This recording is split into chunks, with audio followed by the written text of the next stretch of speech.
Over the mists she was swimming in, she heard the voices. Hollow, distant. Fear scrambled through her. Even in her half-conscious state, her breath began to catch. She hadn't escaped, but the fear wouldn't show. She promised herself that. As she came closer to the surface, she closed her hands into tight fists. The feel of her fingers against her palms gave her some sense of self and control. Slowly she opened her eyes. Her vision ebbed, clouded, then gradually cleared. So, as she stared into the face bending over her, did the fear. The face wasn't familiar. It wasn't one of them. She'd know, wouldn't she? Her confidence wavered a moment, but she remained still.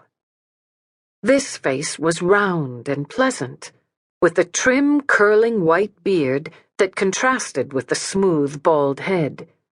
The eyes were shrewd, tired, but kind. When he took her hand in his, she didn't struggle. "My dear," he said in a charming, low-key voice. Gently he ran a finger over her knuckles until her fingers relaxed. "You're quite safe." She felt him take her pulse, but continued to stare into his eyes. Safe. Still cautious, she let her gaze wander away from his. Hospital. Though the room was almost elegant and quite large, she knew she was in a hospital. The room smelled strongly of flowers and antiseptics. Then she saw the man standing just to the side. His bearing was militarily straight, and he was impeccably dressed. His hair was flecked with gray, but it was still very dark and full. His face was lean, aristocratic, handsome. It was stern, she thought, but pale, very pale compared to the shadows under his eyes. Despite his stance and dress, he looked as though he hadn't slept in days.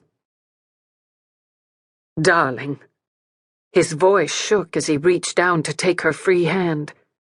There were tears under the words as he pressed her fingers to his lips. She thought she felt the hand, which was strong and firm, tremble lightly. "We have you back now, my love. We have you back." She didn't pull away. Compassion forbade it.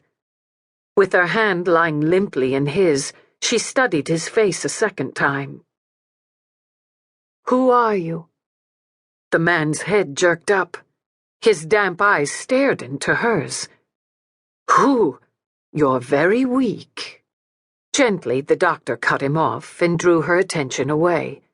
She saw him put a hand on the man's arm, in restraint or comfort she couldn't tell.